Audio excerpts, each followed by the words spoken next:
Welcome to the Angus Report. I'm Clint Mefford. And I'm Kelly Rotalick. Kelly and I are in Columbus, Ohio at the 2018 National Angus Convention and Trade Show. We have nearly 2,000 cattle producers, industry professionals, and Angus enthusiasts who are gathered here for a weekend of learning about high-quality beef production and Angus genetics. We're excited to offer special coverage of this three-day event filled with education, networking, and what to expect for the future of the Angus breed. We'll share with you highlights from all the can't-miss events and scenes from the trade show over the next 3 days. This is the Angus Report. Hello everyone, I'm agriculture broadcaster Max Armstrong, host of the television show This Week in Agribusiness and host of this year's Angus Convention, here on the trade show floor in Columbus, Ohio, and we're going to visit with the Chief Executive Officer of the American Angus Association, Alan Michigemba. Alan, this trade show is remarkable, and it really says a lot about the breed and the leadership, doesn't it? Well, I don't know about the leadership, Max, but it says a lot about the breed and about the association. We've got over 400 exhibitors here. We've got attendees from almost every state of the union and some other countries as well. So exhibitors come here because they know they're going to do business, and that's what we're known for, the business breed. Let's talk about the past year and how it's been for the association. Yeah, it's been another really good year. You know, we had a devastating drought in parts of the Midwest, but nonetheless, our registrations were still 18th highest in our 135-year history. So that's a really good sign. And we've launched several new programs, and specifically Angus Link, our new commercial feeder calf program. So that's another sign of progress as well. So we've had a good year. We're really happy about it and looking forward to the coming year. Well, let's talk about the coming year. What do you foresee out there? Yeah, more focus on the programs we have in place and some of the new programs we've rolled out, and continuing to serve our membership, because essentially that's what we're here for. Share with me your thoughts about the degree of success the association has had. To what do you attribute that through the years? Well, I think there's a number of things. First of all is consistency, resolve as well. I think sticking with a plan and working that plan. We're here celebrating Certified Angus Beef's 40th anniversary. And it wasn't an overnight success story. It took time, but because this breed and this association, the board stuck with it, now we're enjoying unparalleled success. It's mind-boggling, but we sell, on average, over 3 million pounds of beef a day. 7 days a week, 365 days a year. I mean, that's just mind-boggling when you think about it. Alan, congratulations to you and your team for a great convention here. Oh, thank you, Max. Always a pleasure to be with you. Hello and welcome to the National Angus Tour. Today we're hitting the road with more than 300 cattlemen and women from across the country. We're visiting Clalick Run Farms and the Certified Angus Beef Culinary Center to see what the state of Ohio has to offer for those who do business with the business breed. Today we're at Clalick Run Farm hosting the National Angus Tour to start the Angus Convention here in Columbus, Ohio. With the tour, I believe the attendees are getting a chance to see different parts of the country, how we operate. Every year that I come, I learn something new, obviously networking and meeting the people that are involved, do the work, how they operate, learning new tips. We're here on the National Angus Tour here in 2018 in Ohio, and I'm here to help give a little bit of Select Sire's message to the people that are on the tour. So we presented what our overview of our program is with our dairy and beef programs, and then talked a little bit about what we do with bulls as they enter our program in various facilities around the country. I think one of the great things about an event just like this is the interaction we get with customers from around the country, as well as those customers interacting with each other. The networking in meeting potential customers, learning more about the cattle that are in genetics that are throughout the region, assist us and open our eyes to other opportunities that may become a lifelong opportunity in the future. It's a good time for people to realize that our breed encompasses a lot of area, different types of places across the country, and we do things a different way, but we're all on the same page when it comes to the end raising Angus cattle. Then after we got back on the bus and drove about another hour and a half or so, we came over to the CAB headquarters over here in Worcester. Well, I'm the Director of Culinary Arts for Certified Angus Beef.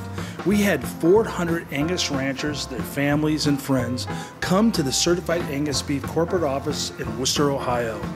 We fed them 500 folks a beautiful buffet lunch with Certified Angus Beef tri-tip and sirloin flap. It was magical. This is a really cool place, and it's a must for anybody in the Angus business, really, and especially if you're interested in CAB. This is a cool place. It's got everything you can imagine in here. The Culinary Center is awesome. The Meats Lab, very educational. And CAB does not halfway do anything. Everything they do is just over the top. Because sometimes they really don't know, producers really don't know what a chef's role is, what a chef does on a daily basis. And now they got to see this firsthand, the experience, what chefs do, what they want in the industry, and how they want their meat prepared. It's just a tremendous competitive edge. I would urge, if you haven't attended, a huge eye-opener for what is available out there in technology to assist you with your operation. Our thanks to the Ohio Angus Association and the Certified Angus Beef Culinary Center for making this National Angus Tour possible. We'll be back with more convention coverage after a break.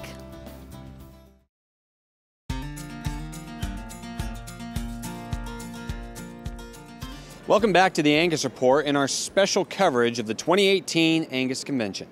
Diane Strom started her career with the American Angus Association in 2002. For the past 15 years, she has meticulously planned the business meetings, but Diane also harbors another talent the Angus Convention attendees witnessed firsthand in Columbus. Let's take a closer look at this special moment. All right, y'all going live soon. Tech check, cam 1. Cam 1 check. Cam 2 check. Cam 2 check. Audio? Audio is rock and roll. Can I get the house lights up, please? All right, guys, she's on her way. Roll, let's go ahead and roll that slate, please. Cam 2, get ready for dissolve. Curtain ready in 3, 2, 1. Cue curtain, send her out. Mic's hot, mic's hot. Oh, say, can you see by the dawn? Last year was the first time they had anybody do the national anthem. This year they just thought, I guess, that they'd see, since it was my last year, see if I was interested. I said, sure, of course. It was a great audience. It's a very, very personal audience to perform for, knowing all of these people. It's not like being hired in to do something where you don't know anybody. This was a special audience to perform that for, and very enjoyable. I have been doing theater and musicals and choral and vocal solos since high school. That's always been my hobby, my passion, and I always get a little nervous, yes. Every song is basically a story, and so you focus on telling the story. And then when it's over, it's like I'm just a basket case. I'll have the opportunity, being retired, to go ahead and audition for things just about any time of the year that I want to, and get more involved, because it is a commitment, and that's what I'm looking forward to, is being able to just go audition for something and see if I get cast. It's been really nice seeing the past board members, past members who are aware that I'm retiring, and they're so friendly. Everybody's so friendly and warm and complimentary, and when people say it's an Angus family, it really is true. It's a little bittersweet going through all the processes, but then again, it's like, I'm okay with that. I'm okay that I'm retiring and I'm moving on, and it's a good place to be.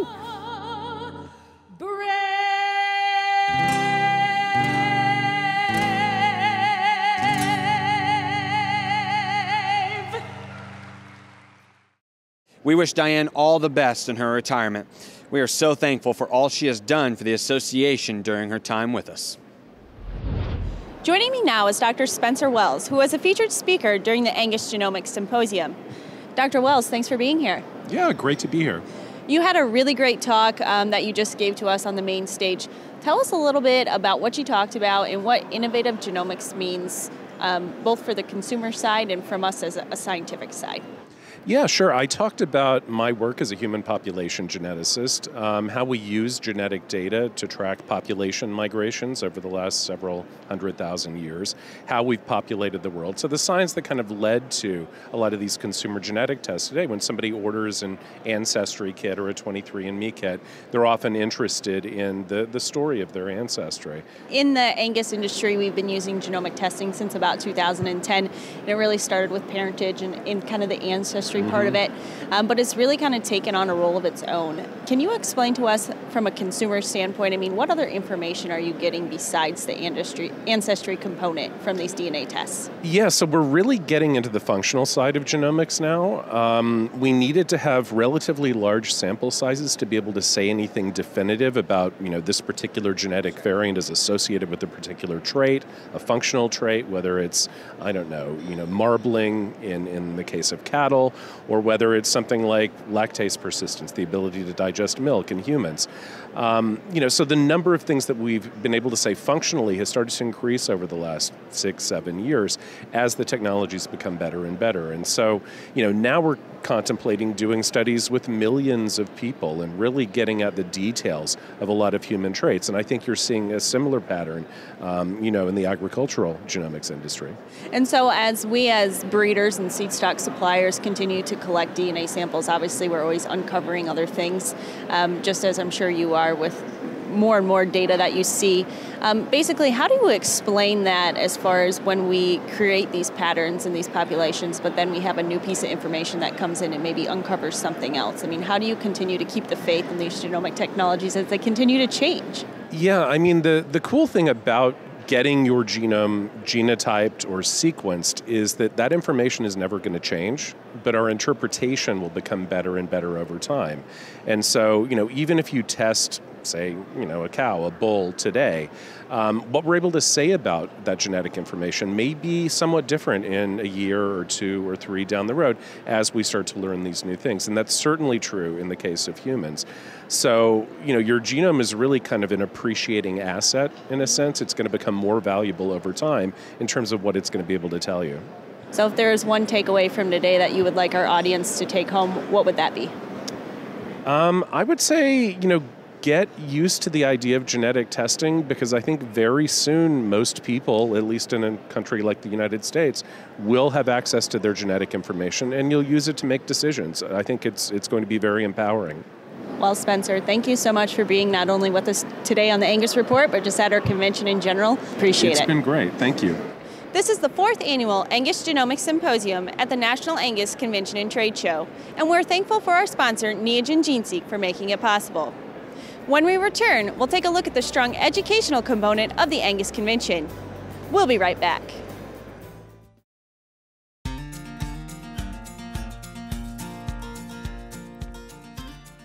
Last year, country music recording artist Neil McCoy joined us at Angus Convention to lead the Pledge of Allegiance and sing the national anthem. This year, Neil will be bringing back his renowned stage presence to provide live entertainment for convention attendees on Sunday night. We caught up with Neil for a few minutes before his concert. After being here one time, they sold me. Just didn't have a chance to visit with the folks that represent Angus. And when they said, would you ever be interested in playing a show for us? And I said, oh yeah, just like nice people. And I'm not really in the cattle business. I've got a few head, but I don't have any Angus, so I'm trying to work this to where I can have some. The Pledge of Allegiance is something I started saying, well, as a matter of fact, as of this morning, 1,032 days ago. The election process was just starting for the new president. And they were going back and forth, and the whole thing of hammering each other. And I thought, the one thing I can do, I said, I'm just for the heck of it, I'm going to write the Pledge of Allegiance on my Facebook page and just write it, not any comments or anything, and just see what people say about it. And for a little bit, people would say, oh, that's cool. I haven't said that in a long time, or I forgot about it. And so when Facebook Live came around, I took it one step further and started going live every day. It is followed by so many people, even so many more than the views or the comments we get every day. It's just restored some people's faith in our country. The thing I was so excited about saying the pledge with the Angus people is because I know where most of those people are. They love our country. They're God-fearing, United States-loving folks. So it means a lot to me, because when I do it now, I think about the old days when I was in elementary school. It's a big deal, because I love showing my patriotism. I love showing the love for our country, and if anybody else wants to do it, you can come get on board with me on my Facebook page every morning.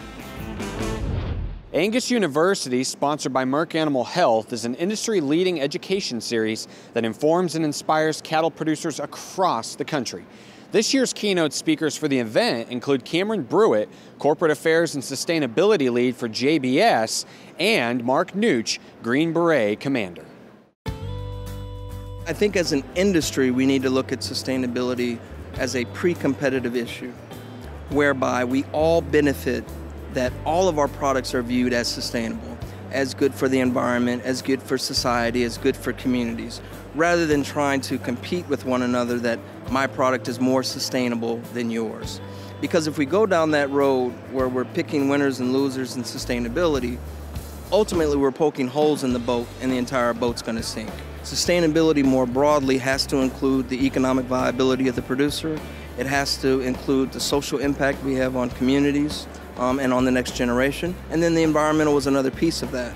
And within that environmental suite, food waste, the responsibility of the consumer, not to demand that we produce the most efficient product possible and then waste half of it when they get home. So we have to enter into this food waste discussion, and unfortunately we have a new generation of consumers coming up that don't cook like past generations, that didn't learn those skills at home, and so food waste is increasing. So how do we, if we're going to be as efficient as we can till we get it to the consumer, we need them to be as efficient as they can as they consume it. The world is growing. We're going to have 10 billion people on the planet by 2050. Many of these people are going to be entering into the middle class. They're going to be improving their income. When they improve their income, they improve their diet. The first thing they improve in their diet is protein, so eggs, dairy, and all the things that we produce. So we know that there's a demand pull coming. How do we responsibly meet that demand pull and take advantage of that incredible opportunity, which is there's going to be so many more people who want to consume our products. If we're going to try to satiate this demand that's coming and create this sustainability halo around our industry, we have to talk to our critics. Now, when I say critics, I want to be very careful. I don't think we should be talking to the Humane Society. But if it's a group like the Environmental Defense Fund or the World Wildlife Federation, at the end of the day, they want to preserve the environment. What producer does not want to preserve the environment? So at the end of the day, there can be a common ground there. We might not agree on the path to get there, but we're not as far apart as people think. If you just talk to yourselves, you're just going to agree with yourself, and then you're just going to be completely biased and out of touch. And frankly, that's where our industry has been. On September 11, 2001, I would soon command a Special Forces team, a team of Green Berets, and our team would spearhead this incredible mission to go into northern Afghanistan and work with different ethnic leaders, bring these different leaders together to rise up against the Taliban and Al-Qaeda. The Taliban had been very brutal on different ethnic populations that were the minorities across the northern part of the country, and they had pushed them deep into the mountains where it was really rugged and harsh terrain, and the main mode of transportation was the centuries-old horseback.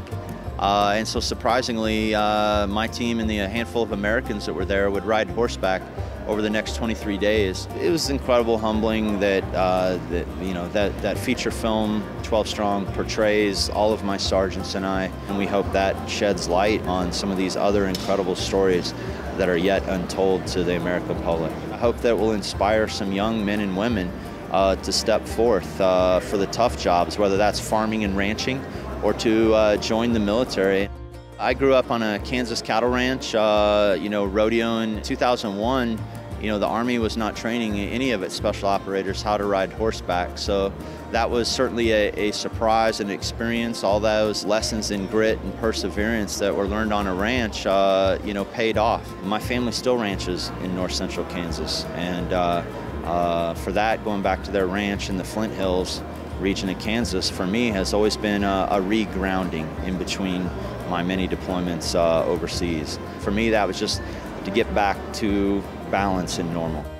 It's great. It's very welcoming to be here. It's like being home. To be back, as part, share a little bit of this real story about the men in mission with these farmers and ranchers from across the nation.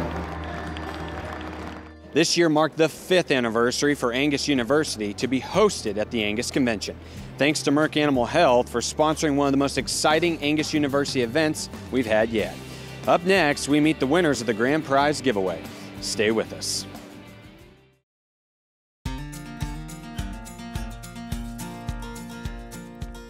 Welcome back to the 2018 Angus Convention in Columbus, Ohio. This year, 2 lucky convention attendees will win big at the grand prize giveaway. Well, welcome to the moment that everybody has been waiting for, the grand prize giveaway of our fantastic prizes for the weekend. 2 lucky winners will each win a grand prize this evening. One will win a complete livestock management handling system, sponsored by Prefert Ranch and Equipment and True Test Group. And then another will take home an incredibly versatile crossover utility vehicle. Once again, our partners at Allflex were generous enough to donate EID tags to narrow it down to 2 finalists this evening. Let's roll those EID tags around. How about Barry Indy of Cannonsburg, Pennsylvania? Yeah, I was over on the side. I wasn't up in the stands. I come from the side. Just quietly walked over, like I said, in disbelief, and really not knowing what I really won yet because because of the 2 different grand prizes.